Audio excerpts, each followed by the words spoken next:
क्षितिजच्या पोस्टमधली पहिलीच लाईन होती की जेव्हा उत्तरसाठी अभिनय बेर्डे हे नाव समोर आलं तेव्हा अनेकांच्या भुवया उंचावल्या होत्या आणि त्याची प्रत्येकाची आपापली वेगळी कारणं असतील. बट आत्ता जेव्हा आया तुझ्या समोर येऊन रडतात आणि तुला मिठी मारून त्या कौतुक करतात त्याच्यावरनं अनेकांना उत्तर मिळेल अशा स्वरूपाचं छान लिहिलं होतं.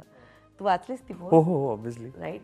काय आज तुला व्यक्त व्हायला आवडेल त्याबद्दल? नाही काय नाही, आय मीन माझ्या कास्ट केल्यावर लोकांचे प्रश्न येणं साहजिक वाटतं मला. का असं वाटलं तुला? कारण मी प्रूव्हन नाही आहे ना. मी आता प्रूव्ह करतोय मी स्वतःला. मी त्याआधी प्रूव्ह करण्याचा प्रयत्न करत होतो. अगेन तुम्ही तुमचं काम पोचवण्याचा प्रयत्न करता पण ते कायकांपर्यंत पोचत नाही, which is fair I feel. आणि हे पहिल्यांदा नाही होत आहे. अनेक सिनेमांच्या वेळेलाच माझ्या कास्टिंगवरनं भुया उंच झालेल्याच आहेत.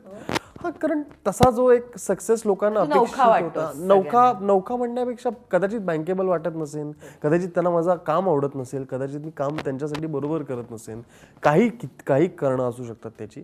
बट ती I think one Friday changes your fit असं मला वाटतं. ते एका शुक्रवाराची तुम्हाला गरज असते आणि तो शुक्रवार माझ्या नशिबात आता आला. सो मी अजिबात या गोष्टीचा विचार करत नाही की कोणी भुवया उंचवल्या, कोणाला मी नको होतो.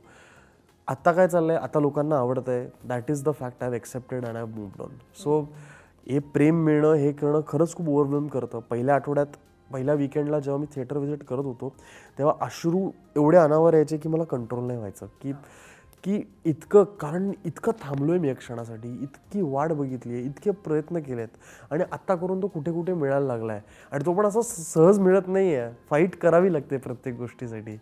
So I am enjoying it. I am overwhelmed आणि आय एम रिली हॅपी. अभिनय, तू आता जे म्हणालास, खरं तर तो एक शुक्रवार प्रत्येक नटाच्या आयुष्यात यावा लागतो, जे मे बी त्याची पुढची दिशा करिअरची बदलेल. राईट. बरोबर. तू या शुक्रवारची कधीपासून वाट बघतोयस? कारण ती सध्या काय करते बद्दल जर आपण उदाहरण दिलं तर तो मेजर हिट चित्रपट, राईट. त्याच्यानंतर म्हणूया का त्याच्यानंतर जी काही कामं आली ना त्याच्या वेळेला प्रत्येक वेळेला मी ती वाट पाहायचो की यार तो शुक्रवार मिळू दे, लोकांनी गर्दी करू दे, थिएटरमध्ये जाऊन बघू देत. पण ते काहीसं होत नव्हतं कारण त्याची अशी कारणं आहेत जी माझ्या हाताबाहेरची आहेत. आणि मार्केट असं आहे की ते कधी काय चालेल आणि कधी काय नाही चालणार ह्याची गॅरंटी खरंच कोणी नाही देऊ शकत.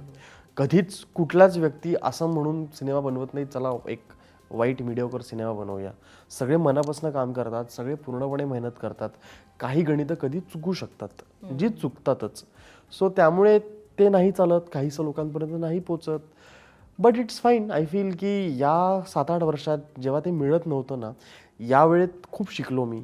खूप लोक मला कळाली, कसं डील करायचं गोष्टींशी मला कळालं. सो हा पिरियड माझ्या आयुष्यात येऊन जाणं खूप गरजेचं होतं. तरच आत्ताच्या पिरियडची मला व्हॅल्यू राहील. आता जी नवीन सुरुवात होते, ही नवीन सुरुवात आहे. हे एंड फुल स्टॉप किंवा कॉमा नाही आहे, ही सुरुवात आहे. This is where it begins for me. So त्या सुरुवातीचीच वाट बघत होतो मी इतकी वर्ष. पण हा सुरुवातीच्या आधीचा जो एक खडतर प्रवास असतो तो मी केला आणि त्याच्यामुळे त्या गोष्टीची किंमत मला कळाली, त्या सक्सेसची किंमत, त्या फ्रायडेची किंमत मला कळाली.